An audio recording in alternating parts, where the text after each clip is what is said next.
Un docente que después de dar clases manejaba un Uber fue asesinado. Pensé en hacer este video porque soy docente, pero sobre todo porque esta historia no es un caso aislado y creo que dice algo importante sobre el trabajo y la sociedad argentina de hoy.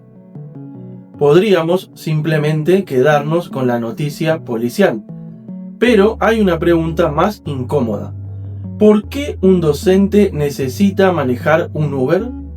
Es decir, ¿por qué necesita tener otro trabajo además de su profesión? Y ojo, esto no es un caso aislado.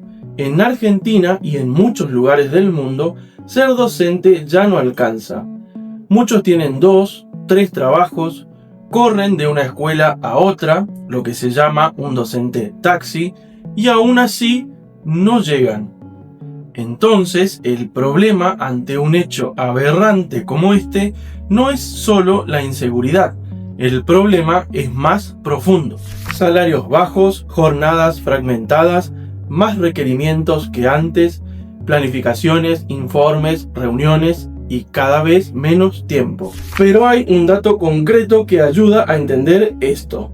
Hoy, en Argentina, el salario docente rinde menos que en 2005, cuando se sancionó la Ley de Financiamiento Educativo que buscaba mejorarlo. Es decir, no es solo que los sueldos son bajos, es que perdieron poder de compra con el tiempo. Y eso tiene una consecuencia directa. Cada vez más docentes necesitan más de un trabajo para sostenerse. Y acá aparece algo importante que debemos entender. El problema no es solo la docencia, sino el mundo del trabajo en general.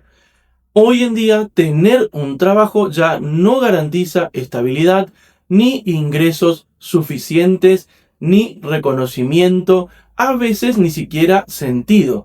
Y esto no es algo nuevo, es parte de un proceso histórico que lleva décadas. Porque este problema no es solo de los docentes. En Argentina y en muchos otros lugares, trabajar más y descansar menos se volvió parte de la vida cotidiana.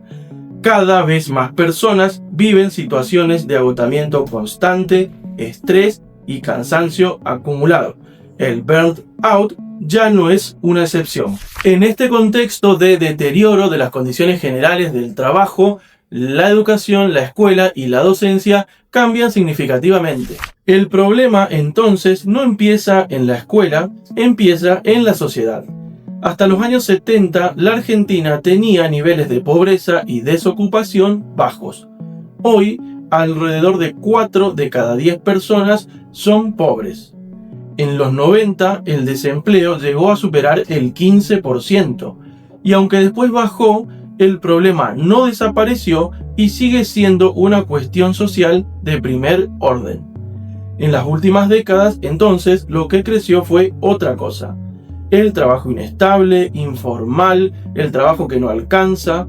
Hoy, millones de personas trabajan, pero sin estabilidad, sin previsibilidad y sin margen para proyectar un futuro. Estas cuestiones sociales impactan en todo. En las familias, en los tiempos, en las expectativas, porque además los estudiantes llegan afectados por esas condiciones a las aulas, pero el docente también, y entonces el círculo vicioso se retroalimenta. Distintos informes muestran que una gran cantidad de docentes presentan niveles altos de estrés, ansiedad y agotamiento. La sobrecarga laboral, el pluriempleo y las condiciones de trabajo impactan directamente en su salud mental. No se trata solo de cuánto ganan, se trata también de cómo viven su trabajo todos los días. Y eso también tiene consecuencias en lo que pasa dentro del aula. Por eso, la crisis de la educación y de la docencia no comienza en las aulas. El aula, sobre todo, refleja lo que está pasando afuera, en la sociedad y a veces en la propia institución escolar. Porque esto no pasa solo con docentes.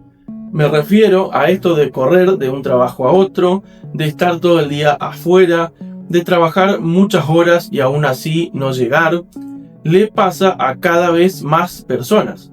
Pasa con repartidores, con trabajadores de aplicación, con empleados de comercio, con otros profesionales que también deben tener otro trabajo por fuera de su profesión. El trabajo se volvió más inestable, fragmentado, incierto, y cuando el trabajo cambia, cambian también otras variables de la sociedad. La escuela no está por fuera de la sociedad, está directamente atravesada por ella. Por eso, cuando las condiciones generales de vida se vuelven más difíciles, trabajar, enseñar y aprender también es más complicado. De ahí que el problema no sea solo educativo ni individual, es estructural y social. Muy posiblemente por estas razones la tasa de deserción en la docencia va en aumento y al mismo tiempo cae también la tasa de ingreso a las carreras docentes. La noticia del docente que manejaba el Uber no es solo una tragedia aislada, es un síntoma de un proceso general de degradación del trabajo como organizador de la vida social. Y si el trabajo deja de integrar, de sustentar y de dar sentido, entonces, ¿qué queda para mantener la sociedad? Me gustaría leer sus opiniones sobre esta problemática en los comentarios. Esto fue un nuevo episodio de Historia por Doquier. Si te gustó el video, dale un like, suscríbete, comentalo, compartilo y nos vemos en una próxima entrega.